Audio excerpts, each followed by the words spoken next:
Hello, everyone. This is United World of Sports. I'm Dante Suave. This is my co-host, Mr. J. I'm back. Our other host, Andrew, he had family stuff, so he is not here. Hopefully, he'll be here next week, and then we can really get cooking. Um, but we're gonna start off with a big topic that has been a topic for at least a week. The Nico from Tennessee and Yeah. him want more money and people trashing his dad and people trashing him because he's holding out for more money because of player from that went from Tulane to what team? Oh, I forgot which one it was with that. He went to a SEC team from Yeah, Tulane and he got a and pay and, bump. and he got 4 million. And okay, you know what? All this talk about the the NFL, uh God, what's that word they always use? Uh, Basically saying that the NCAA is becoming the NFL. Yeah, but not necessarily for the right reason. Mm-hmm. And this is a perfect example. This is why people did not want to pay people. I've been saying, I have been saying this. Older folks around me were saying this.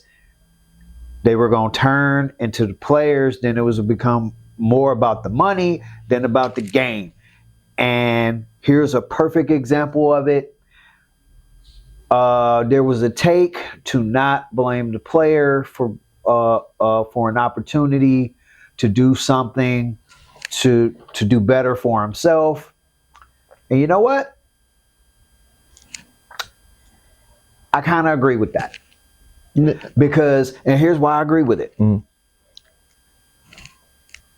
I feel like when they instituted this stuff, it was just to shut everybody up. So they didn't put any actual thought into what was going to happen.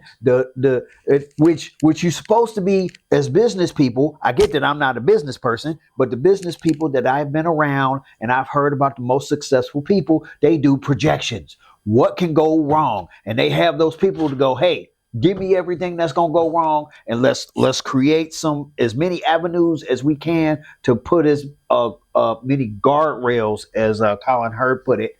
Put as many guardrails up as possible. Like example, Florida State, one of my college football teams, found out they weren't going to the playoff. Players jumped right into the portal or just said they wasn't playing, Mm-hmm. which marred the win by Georgia. Yeah. And the coach was pissed. It was like, yeah, we blew out Florida State, but it wasn't the Florida State that went 12-0, No. which obviously they wasn't going to have a quarterback, but it wasn't the rest of those players. So it wasn't competitive. So it made him mad. And I was completely cool with his reaction was cool with because it too. I was thinking the same thing.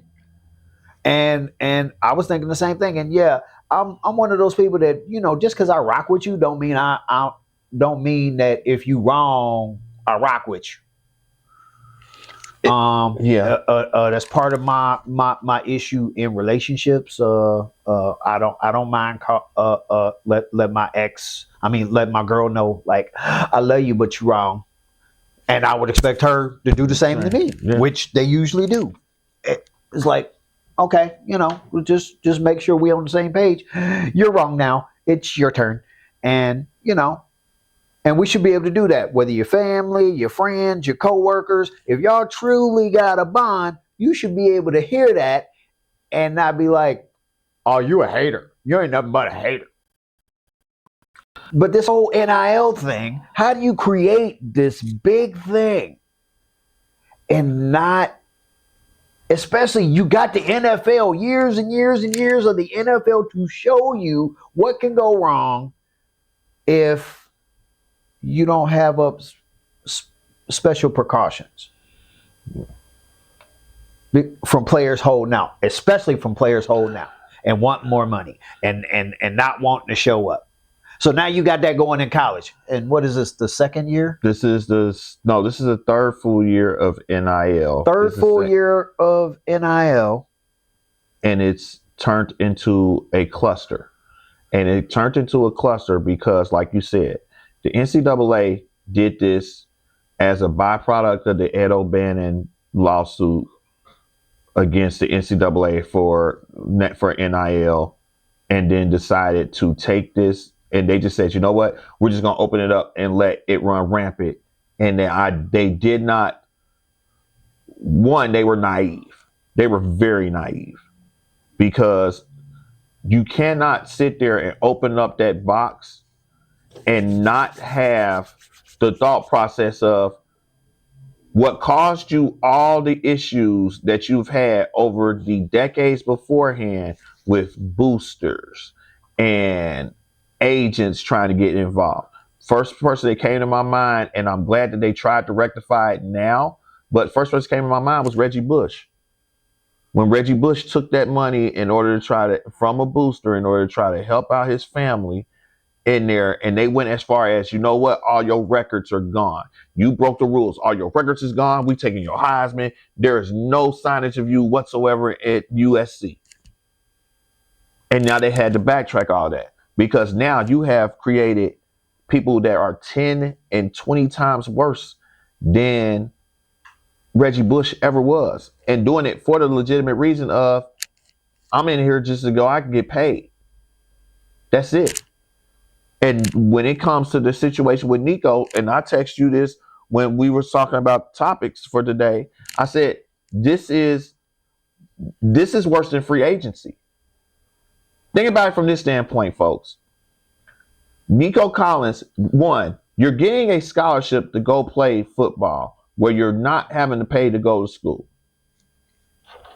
But then you turn around and they offer you $2.1 million in name, image, and likeness for Tennessee, which is an SEC school. So you are in the Power Four conferences. You got mad because the Tulane quarterback transferred to Duke, where Bill Belichick is the head coach of Duke. No, not Duke. He's at North Carolina. He went to Duke. Why? I don't know why I got him mixed up, but he's in the ACC. And because Duke, let's be real, is not a power in the ACC, is probably ranked 4th out of the Power 4 conferences. Their booster said, we wanted him as our quarterback. He wanted to come here. We'll offer him $4 million. So here's my thing. In the NFL, when you become a free agent, it becomes a bidding war for your services. Not you and the Bengals, bringing the Bengals into this. What did the Bengals sit there and tell Trey Hendrickson? Because Trey Hendrickson is in the same, if you want to look at it in the reality of it, Trey Hendrickson, it was in the same situation as Nico was. Nico was under contract to play for Tennessee. He held out because he wanted more money. The same way that Trey Hendrickson can hold out because he wants more money. But at the end of the day, you're still under contract until the people that hold that contract either choose to A, enforce it, or B, terminate it. Tennessee sat there and said, no one person is bigger than the team. And you was our starting quarterback that led us to the first college football playoff in the expanded era. But you're not bigger than the team. We'll let you go. We wish you well in your future endeavors. Trey Hendrickson is still clamoring. I want more money. If nobody else has ponied up to give you more money by now, that should tell you what your worth is. Not the simple fact of, yeah, you did this in these past 2 years that have made you a star, but the Bengals literally was that team that sat there and that parent that sit up there and tell their kid, oh, you think you can find somewhere else better to go? Go on out there and go find out. And then the kid comes back and sits there and says, I'm sorry. Because they realize you're probably not going to find it no better than where it is at home. That's not going to happen in this era It's not. because we've gotten to the point to where we believe where there's a will, there's a way, because we see what other people are doing. Right. And we go, well, they do it, I can do it. No, that's not necessarily The true. circumstances have to be correct for you to be able to get that. If Nico, let's be real, if Nico would have been out there and had already said he was in the transfer portal, Duke would have probably offered him the $4 million to come there instead of the Tulane quarterback. But Nico didn't do that. And that's why the transfer portal is pretty much unorganized chaos, because it doesn't matter who you are. If you don't like your pay, your coach, the new coach, your teammates, the sky being blue, the water being wet, whatever you want to, you can turn around and say, I'm entering the transfer portal. I want to go somewhere else. Now, if you done graduated and you feel like you want to go somewhere to make your stock better in the NFL for to be draftable, I have that understanding for that. If you have had a Heisman worthy year but you feel like you can't get to that point, or you want to get trained in your inefficiencies and you want to go to a different scheme that will help enhance that, I understand that. But the sports players, they really can't do that. In the professional ranks, if you hit free agency, you pretty much know in the NFL it's who has the money in order to get me, or who frees up the most cap space in order to get me. And what are they going to sacrifice in order to get me to come in there? So, like when we were talking about T, if T was to hit the open market, if T hits the open market in there, he might go to a New England. He might go to a Carolina. He might not win, but he's going to get paid. In college, it's not necessarily that. You can get paid and go to a winning team that's fighting for it. What did they say last year about Ohio State? Ohio State was the best team money could buy, because they NIL and their boosters and their funding that funnels into there made it to where they could get the top-notch players that were in high school as freshman recruits and be able to pay them all $2 million apiece, $3 million apiece, on top of a free scholarship, a free education, or get that. And these are the things to where I hope, and Lord, I hate saying these words out of my mouth, I hope Congress gets involved. I sincerely do, because at this point now, you're going to have players that's going to you might have top players that go to college that sit there and play their 4 years, make 25 or 30 million, and then sit there and say, why am I going to go pro? I done made enough money right now. Or shoot, what's the sense of it? If I'm making this all right now, what I want more, but I'm gonna end up going backwards when I go to the NFL, depending on when I get drafted. I'm not gonna make the same amount I did here. So it's crazy how much Nico became a microcosm of what the problems were when they sat there and they said, you know what? Free NIL for everybody. You get some money. You get some money. You want some money down here? And it's made it to where the halves, the Texas A&Ms, the Texases, the Ohio States, the Oregons, everybody that has that big money booster that's in their back pocket that can sit there and say, I donated to my school. Folks, them donating to their school is a tax write-off. So they're getting a tax write-off to help pay for the players to play for their school. Think about that. What owners would kill in the NFL, in the NBA, or anything else to get a tax write-off for paying their players? Oh, and then and not even to bring it back to me in there, then you have schools to where they have big coffers of money. I'm not going to name the school, but they have big coffers of money for their NIL, but they can barely give regular students that's incoming freshmen any type of financial aid in order for them to attend their school, even if they're in the top 1% of their class. So you make that make sense. Well, as Vernon Maxwell would put it, have you seen that reel? Yeah, Vernon went on a run for a while there, where I was waiting to see what else he was going to say next on some of his posts. Well, I mean, do you think? How long do you think before they try to fix it? Do you think it's going to be like 10 more players, 50 more players, a couple of years before they finally try to fix it? Or do you think that this is going to open up some doors where they're going to try to like fix it? Like, yeah, we got to fix it. They're not going to rush to fix it right now because it was a one-off.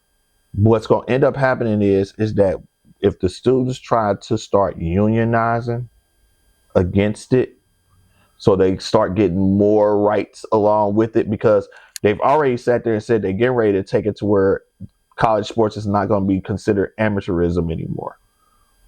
I mean, it can't. It can't be being paid. Right. It can't be. But this all boils down to the NCAA has never been a law providing organization.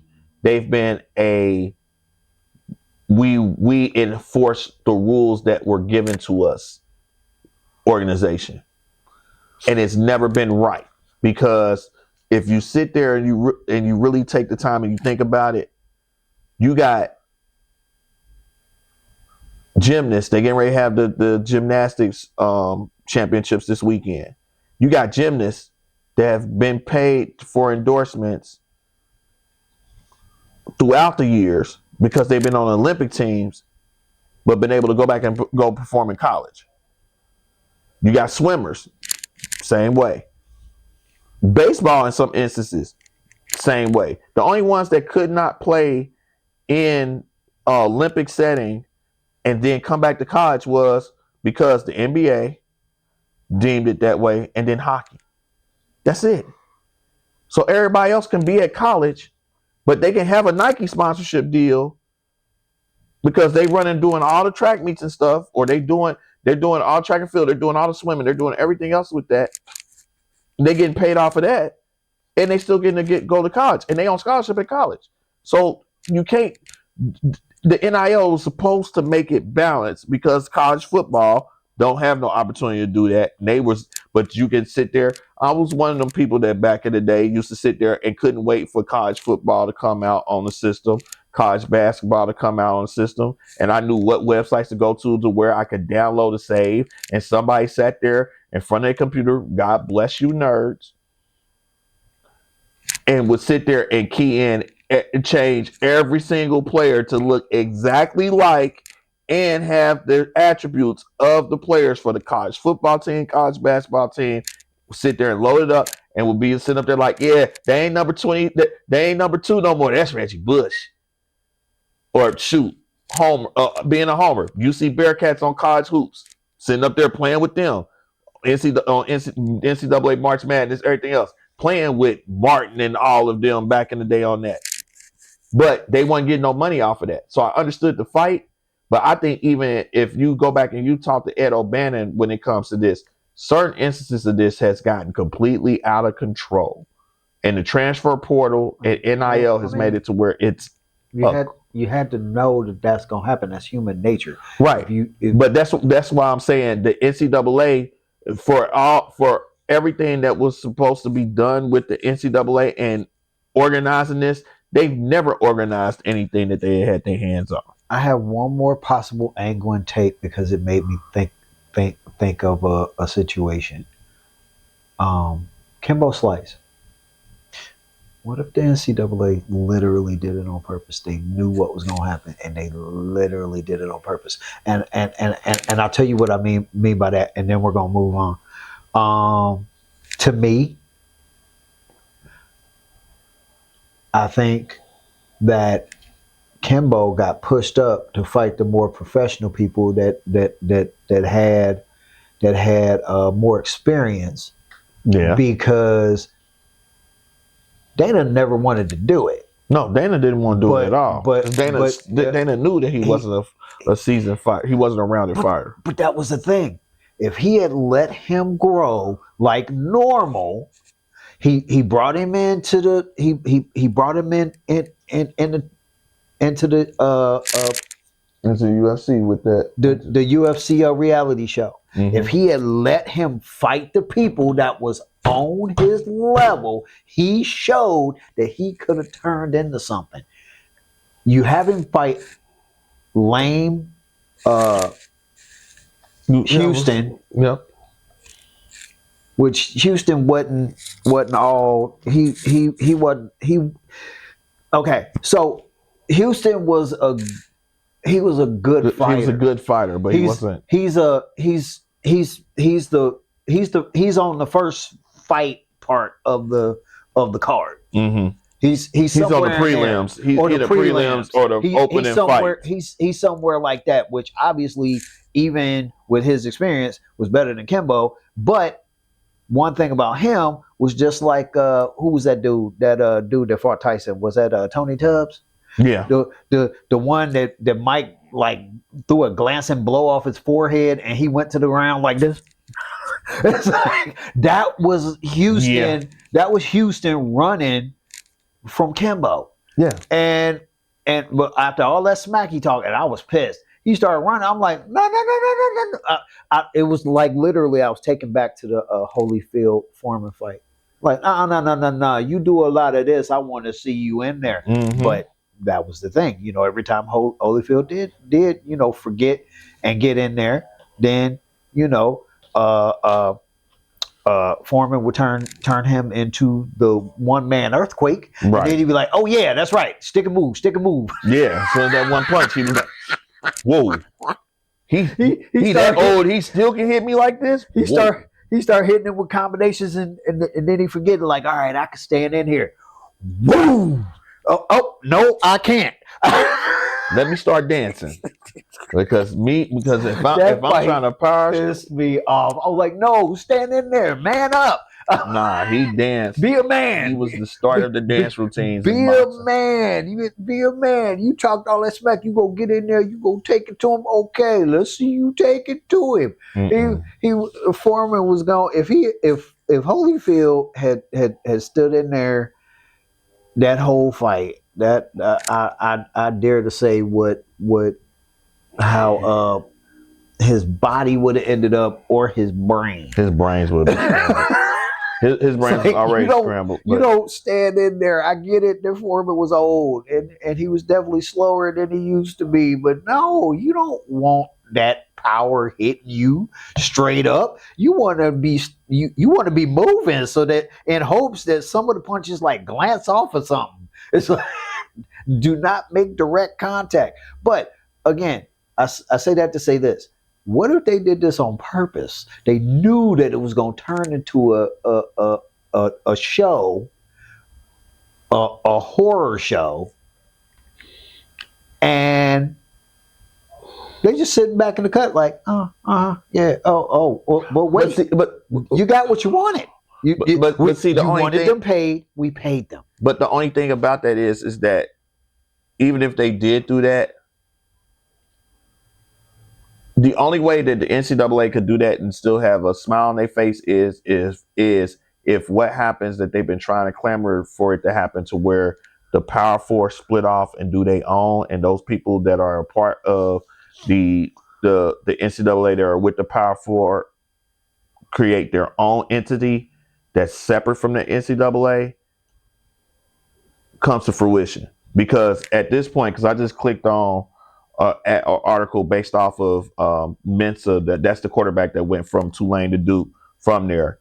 It shows the split and the difference between the upper echelon schools, even within those Power Four conferences, and in the lower. But you knew that, especially when they started taking. Right. They started taking the teams that were the best teams from the smaller conferences, and they left the teams that they were okay, They left them over there, and then Mhm. they started mixing up with each other. Which, even if you mix up with each other, you still are not gonna hold a candle to all the good teams that used to whoop up on y'all. No. That's now sitting in the Big Ten and the SEC. Right, and it's making it to where I'm not saying it was going to be a good idea at this point. Now, I would honestly rather have it to where split them, give the teams that, because in all fairness, I'm not even being funny when I say this.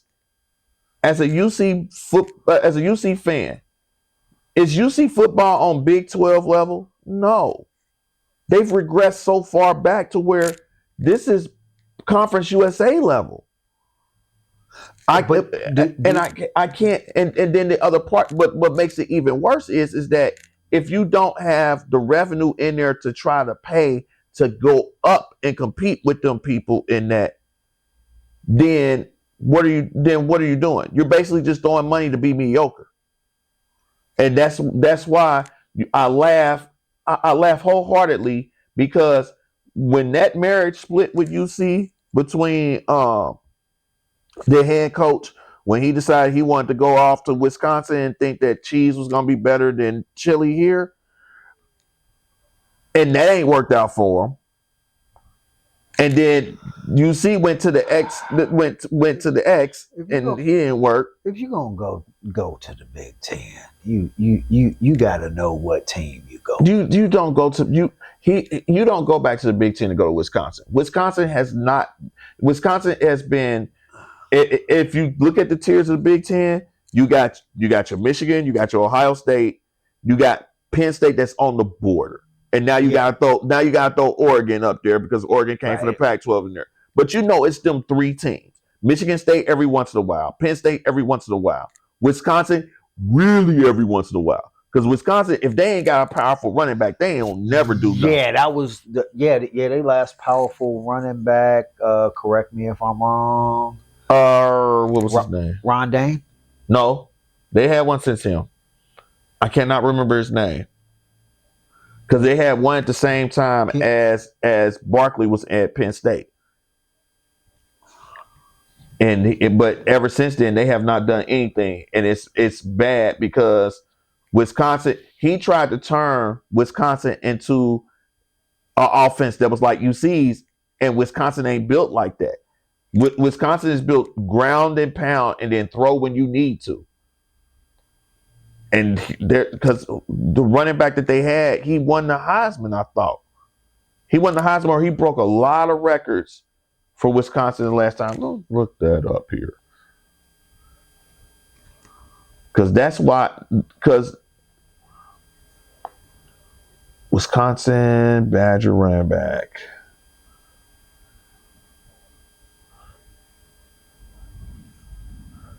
Because I want to say he broke. No, Jonathan Taylor. I thought Taylor was from Wisconsin. That's with the Colts. So he was. That's what I thought, because it was Taylor and Barkley was at the same time. Jonathan Taylor it was Jonathan Taylor, it was Melvin Gordon the third, and it was Ron Dane. I did not know that. I did not know my guy James White was from Wisconsin. Oh, look at him. Yeah. Oh. They said after Ron Dane, several notable running backs played for Wisconsin, including Jonathan Taylor, Monty Ball, Melvin Gordon, and James White. Yeah, because Jonathan Taylor, I remember that because Jonathan Taylor was in that era when Barkley was in there, and they was pretty much running. They was both running to try to be the Heisman Trophy winner, and they always lost to a quarterback. So yeah, I get. That's what I'm saying. It's not even with that. At some point, you're going to see it within the next. The contract is up for the what is it? The contract is going to be up for the college football playoff, I think, in another 9 years. When that's done, you're going to probably see a super league and then a middle league. And the worst thing about that is that when they split into them leagues like that, unless they make it to where you don't have to keep the same affiliations for basketball as you do in football, it's going to destroy the NCAA tournament. Because pretty much now the NCAA is going to turn into, it's going to be the NCAA tournament for their higher teams, that crown tournament that they paid teams in order to come out there and come play. And then you won a certain, once you got to the semifinals, you got paid a certain amount of that. That's going to become second tier. And then the NIT is going to become your mid-level tournament. You know what? The few games that I watched on the NIT was better than the NCAA tournament. They was good. Yeah, them boys the championship, but they playing because they playing for the love. I am bound to determine by next year, by next March Madness, I want to not have another job, because that made me so mad when I did see those games. Yeah. I'm like, oh my God, I need to be home watching more games. Yeah, even with the Crown, it was the Crown was okay. Besides UC choking. All right, so and of course, this is probably not going to be the last time that I'm going to be good at bringing up something. It's only supposed to take a minute or two, and it turns into another 10 minutes. But that's I'm good at that. But let's move on to Jokic. Jokic. Okay, so. One, they fired a coach. They go stupid. They go on a 3-0 run, and the team seems to play better when Jokic scores less. Now, Colin Hurd said something, and I told you what he said earlier, but I want to talk about it here. He basically said that Nikola Jokic is the second best center of all time. No. Behind Kareem. No. I can't not. I say Jokic is top 5. Now is that now the reason why you don't agree with it? Does that have something to do with the fact that he's not as defensively sound as he is offensively? Partially, but even with that aspect of it, I'm not going to harp on the defensive side of it, because let's be honest. Defense is not really played as hard as it used to be in the NBA right now, so it really wouldn't matter. But when it comes down to it, when it comes down to Jokic, top 5, yes. Second all time, no. Because you can't sit there. You got Kareem and Wilt and Bill Russell in their top 3. Then you got to add a king. You got to put Shaq somewhere in that aspect of it. You got to put. You can, you know what? This is how I put it. He is probably the best iteration of Patrick Ewing without the defensive stopping. Because scoring wise, he do everything, and except for Ewing never had a 3. Scoring wise, being able to take you off the dribble. Passing? Ewing could pass. Not like Jokic. Not like Jokic. That's why I say he was the evolution of that. But he could pass when he needed to. Yeah. But he could pass, but there was never really, because then you start digging down there. Are you gonna say that Jokic is better than David Robinson or Tim Duncan? And I'm just going by eras from the 2000s when you think about it. It depends on what. It definitely details are important. Now, obviously, from the defensive side, hell no. Right. But the offensive side, the passing, the scoring. Because the only comp that you can really give to what Jokic is, if you're looking at everything from the passing aspect of it, everything else would be Duncan. Because Duncan could pass. Duncan made his teams better from him to passing, rebounding.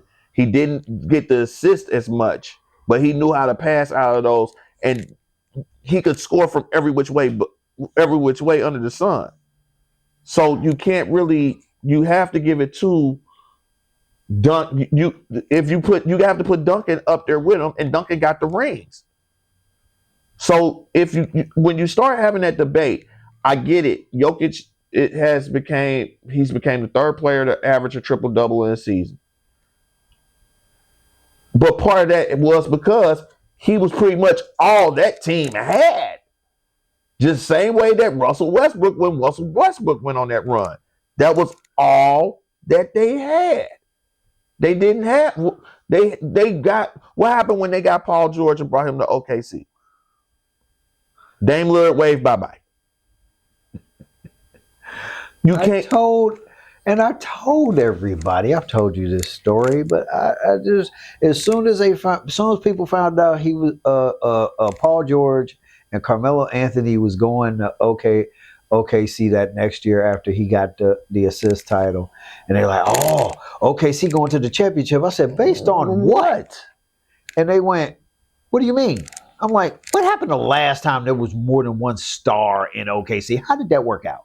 Oh man, you just being a hater. No, I don't mind you calling me a hater, but you better call me back afterwards and tell me that I was right. Go ahead and give me my bad you right title.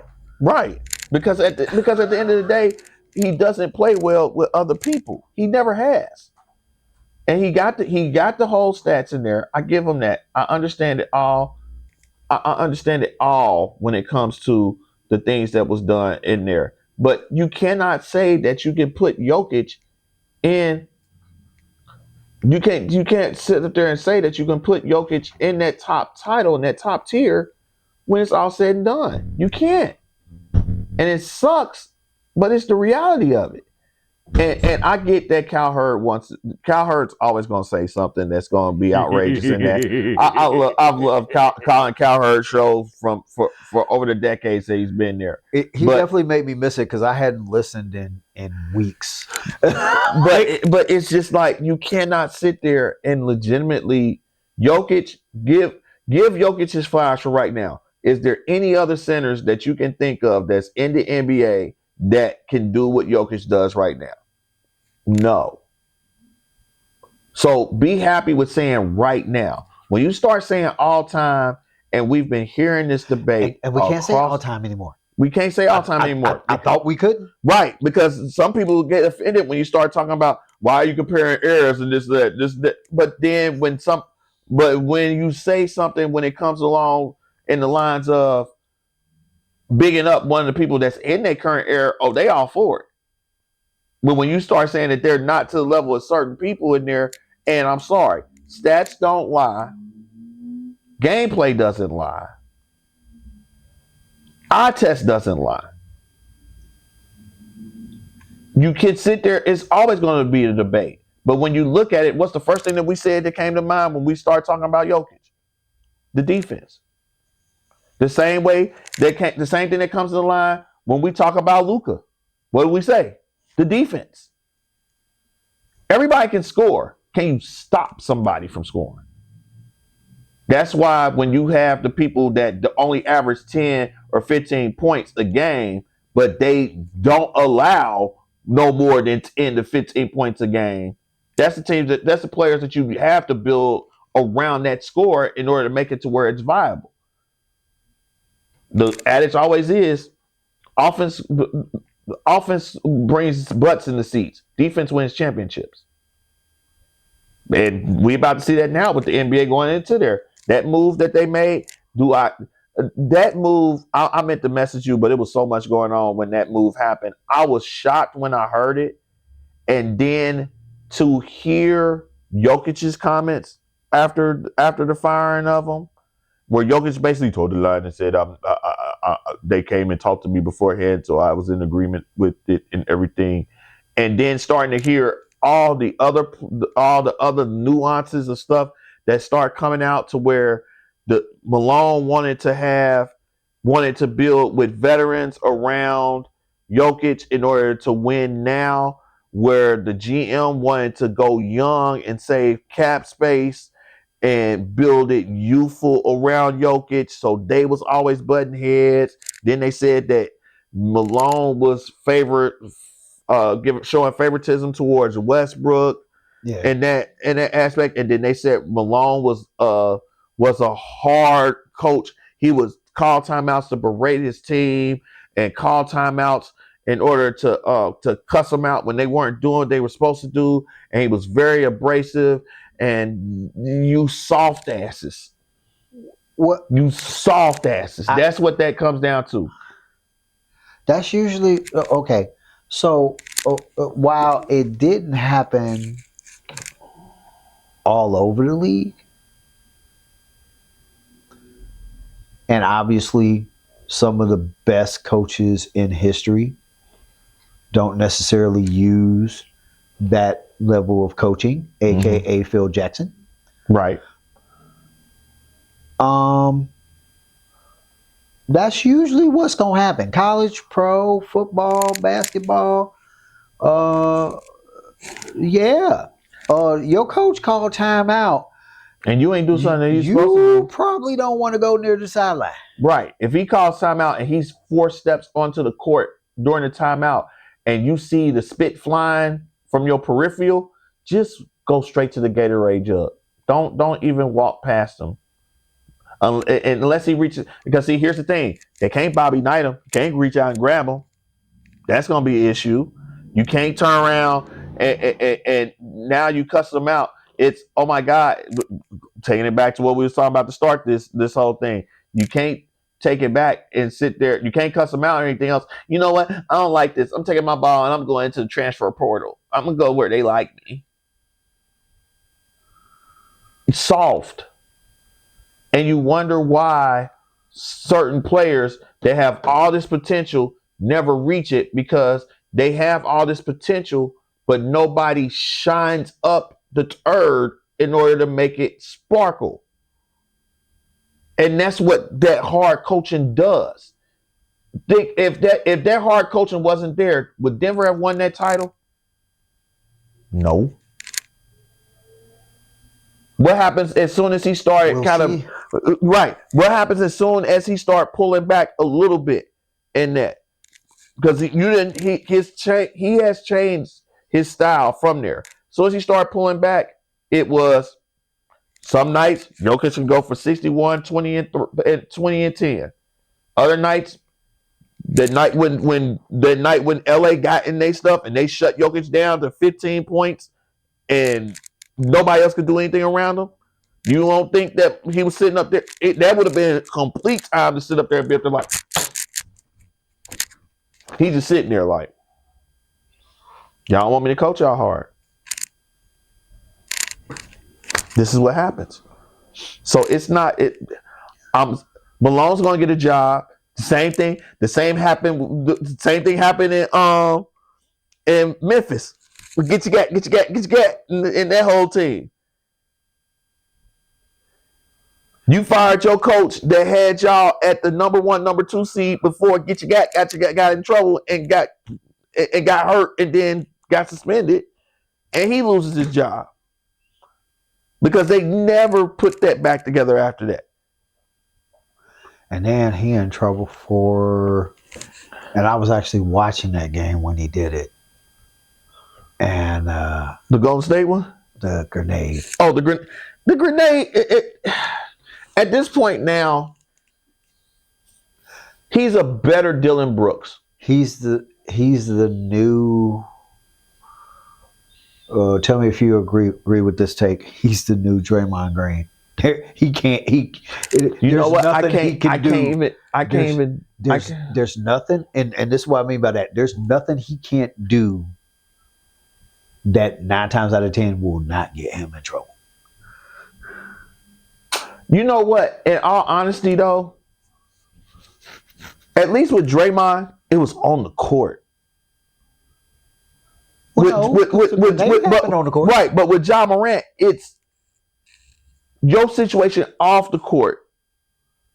Started these eyes on you in that. And the same thing that got you suspended for making those choices and everything else. And then you sit there in front of a camera. I learned from all my mistakes.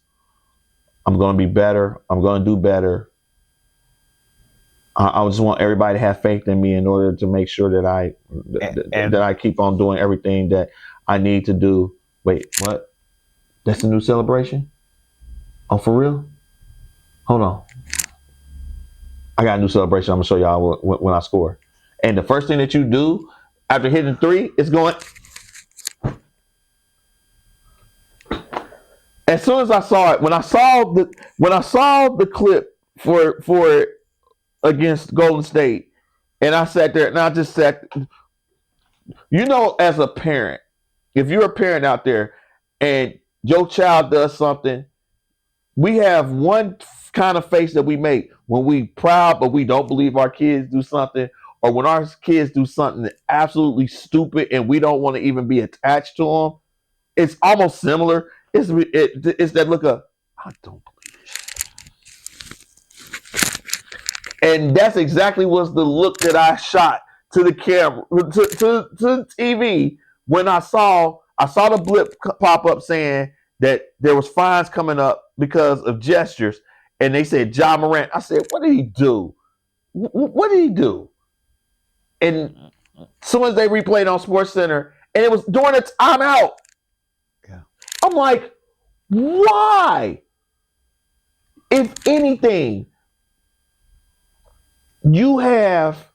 And I think we had this debate when we was when I think we was talking about this when you was a student with us over at the school. You have millions of dollars in front of you. You have a signature shoe with Nike. You have all types of endorsement deals. You were the face of Memphis, and Memphis was on the rise. Sometimes you have to sacrifice your past, your friends, and the things that have been learned. Sometimes even your own family. In order to get to the success that you should be destined to do. You have the God-given ability to do everything. Start acting like he's better than everybody. No, he doesn't. No, he doesn't start like acting like he's better than anybody. He can, but you still can't go back. You can't sit there and have your father try to live his life through you. But if you don't go back, then you acting like you better than everybody. You too good. You too good. You too good to go back. And that is the craziest thing in the world to hear, because you can, just because I don't act like I did back in the day from that aspect of it, doesn't mean that's still not there. I just took what I learned from it and molded it into my motivation to be better.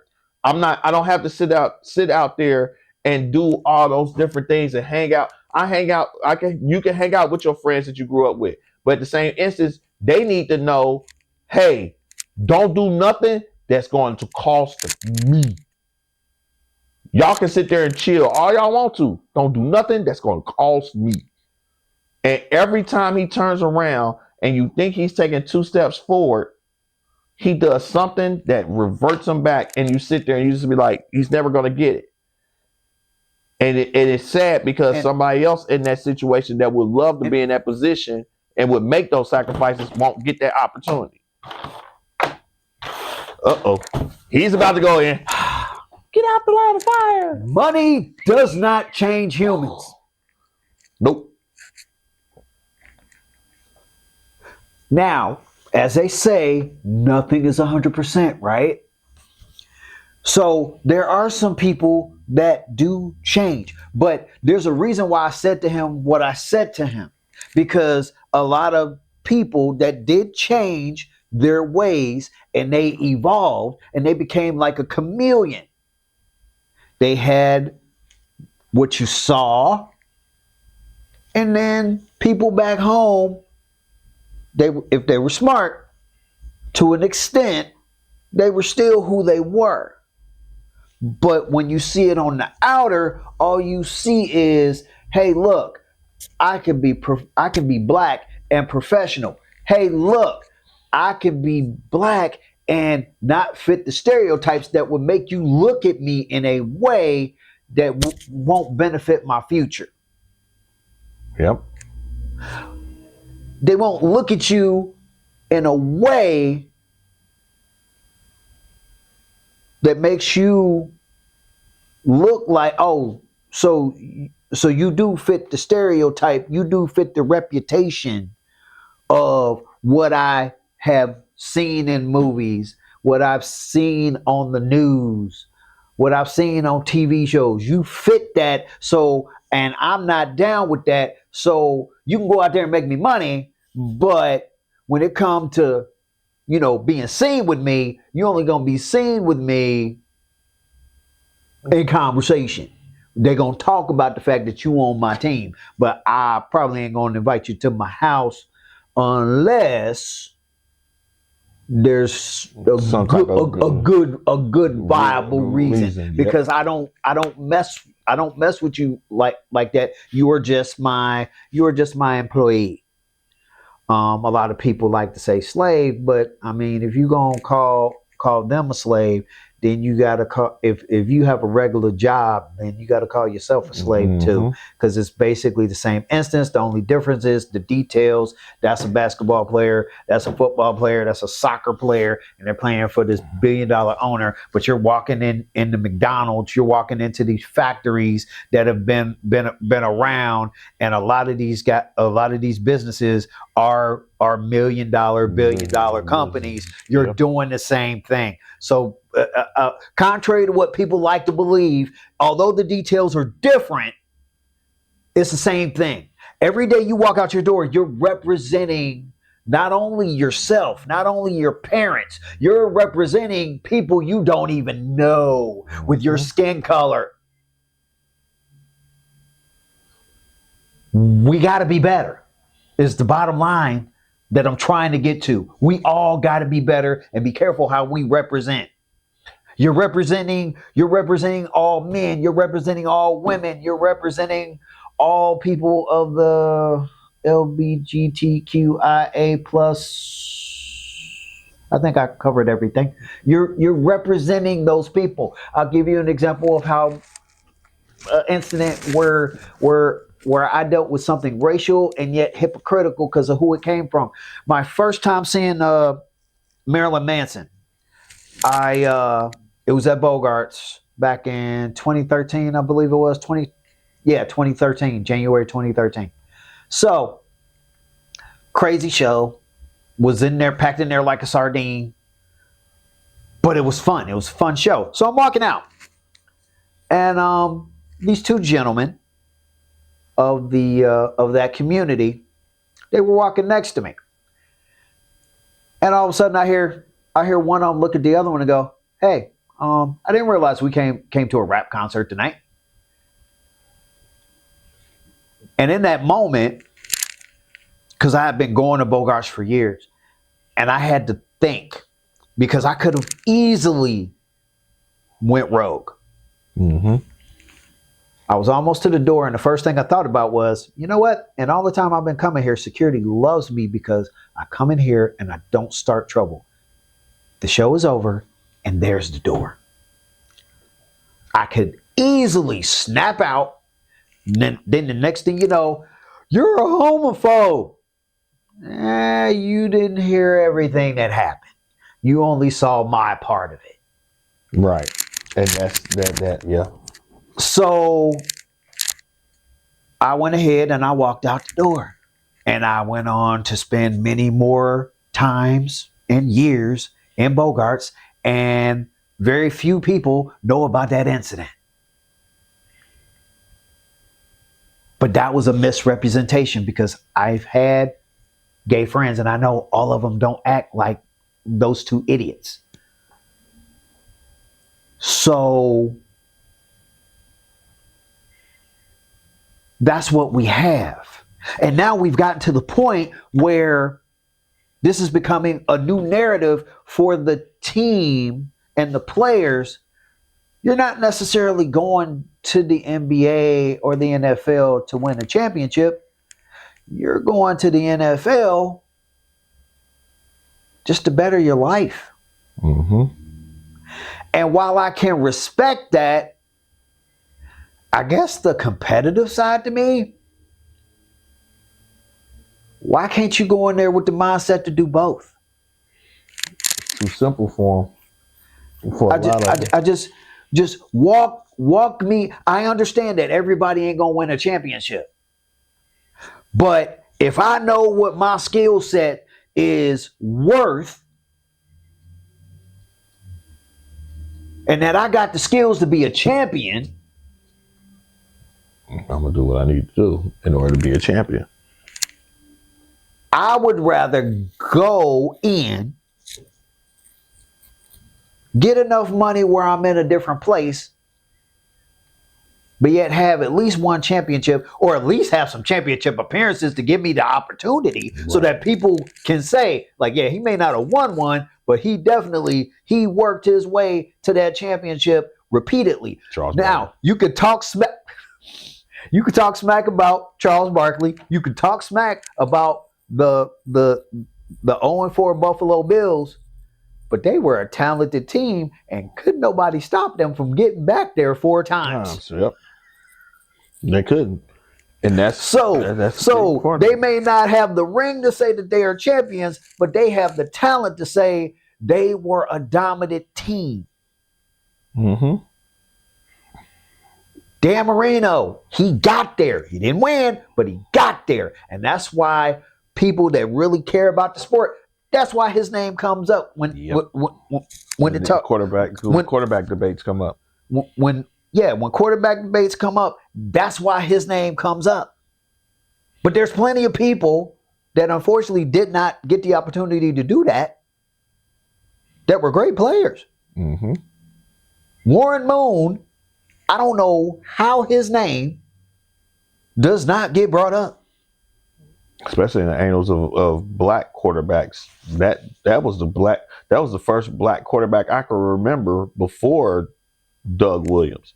And it's crazy because people remember Doug Williams more for him stepping in and winning the Super Bowl, because they remember the run and shoot offense by the Houston Oilers. I got Super Tecmo Bowl. I'm not forgetting Ernest Givens. Man, just sitting up there, you just sit there and 4 wide out and just destroy people the entire while. Playing against them because they were so good, especially when they were on excellent, man. It's like, oh God, no. Like reset. No, take them off. Take them off of excellent. Reset. Because I sit up there and play with the Bengals. God, I used to hate those games because Warren Moon would tear you up. Either he was throwing it down the field, tearing you up, or you try to get to him and he take off on you. Same thing with Randall Cunningham. Yep. It's like oh God, there's lots of. What was the running back that was with him during that time? Was it Keith Byers? Keith Byers. I had it. I played that game where I had Randall Cunningham threw for 3,000, ran for 2,000, and Byers ran for 1,500 during the season on there. Just whoa, yeah, we would be blowing out teams. Whoa, because Keith Byers wasn't that fast. Nope. So if you got 1,500 yards, ooh, good look, in a 5-minute. Yep. That used to be so much time. We can't play each other because I'm not sure how you pulled that off. Oh, I had a conversation a couple of days ago with somebody, and they were talking about Tecmo Bowl, and I sat there and I said there was two teams I made sure I never played against nobody with. I only played with them played against a computer with. That was the Raiders with Bo Jackson, and it was the Detroit Lions. And the reason why I said the Detroit Lions was I never left it as a 1 running back set. I always put 2 running backs in there, and it was Barry Sanders and Mel Gray. Yeah. And I used to be I hit 100 points at least 7-8 times in the season with them. Because all it'll be is catch the ball, run out to the 1 yard line, get tackled. Next play, handoff. 99 yards downfield. Next play. Mel Gray is the only person that I know of in Tecmo Bowl history, in Tecmo Super Bowl history, that I have ever ran back a punt with. And if you remember Tecmo Super Bowl, you could not run back punts. By the time that ball got down there, everybody was on you. I got off quite a few. I got off some with Mel Gray. I got off some with Dave Maggett. I got off some with oh man, He ended up being a journeyman. He played for Washington. Oh, Ah. I know who you're talking about. I can't remember it. But I ended up getting some off with him. I want to say I ran a few back with Marcus Allen. Marcus Allen, you could. But yeah, well, quite a few. But I couldn't. Mel Gray was the first one. When I did that, I ran around the house like I just ran back a punt. What? I wish they used to have. I wish they had it where you could record those from back in the day, because that would have been one of the highlight. That would have been on every social media platform for a while. Mel Gray run back the punt, because you couldn't even run it back if the ball went in the end zone. You couldn't run it back at all. They automatically called it a touchback. That one, I still don't remember how I got through that hole. I got through there and was gone, because Mel Gray was just as fast as Barry Sanders, and it used to be. Yeah, my I can't remember who it was. Somebody taught me this one thing. I don't know if they taught you, but like, you basically, I call it the zigzag. Oh yeah, it's like basically you run up, run down, and then sometimes you had to run up, and then just when they was about to dive, you go down. No, that was the whole Bo Jackson. That's the whole Peter Griffin Quagmire Bo Jackson routine. Gotta catch him. Gotta tackle him. Switch to him. And then my cousin taught me how to make my nose tackle the leading sack. Yeah, sack leader. Yeah. It's like height, slide, shoot between Howie Long, Tim Crumry, the Crunch King. Howie Long is the Crunch King. I have not forgotten. Yes, that's how old I am. There's a VHS tape called Crunch Kings, and Howie Long was one of many that was on it. And that's when Hidden was. I know who it was. Charles Haley. I broke the record for. I know I still got the record for that. I had 45 sacks with him in the season. Just going outside the rim. It was him and and then the other one, and Mike Golick. That's how bad that was. Mike Golick when he was with Philadelphia. Anybody that was a center, including Mike Golick, I was leading in sacks, guaranteed. How did we get on Take My Ball? Yeah, that was my fault. I started bringing up people Oh my God! But once again, an hour goes past fast. Yeah, hour goes past fast. So hopefully we've said some things that kept you entertained, gets you talking, and yet we kept it real. Yeah. That is the premise of my platform going forward. Be on the lookout for my music side of things, especially now that I have my friend Andrew. He's already throwing ideas at me. That's motivating me to I definitely need to clearly get started, because that seems to be the message that I need to get that side of things started. So be on the lookout on the lookout for that. Also, I'm a wrestling fan and I'm an anime fan. I might actually have our producer King McCall try to help me with some ideas for the anime side of things. But it's time to get this going. And but that's it for today. I'm Dante Suave, and this is Mr. J. Everybody have a great, wonderful week. It is NBA play-in tournament weekend. It is WrestleMania 41 weekend.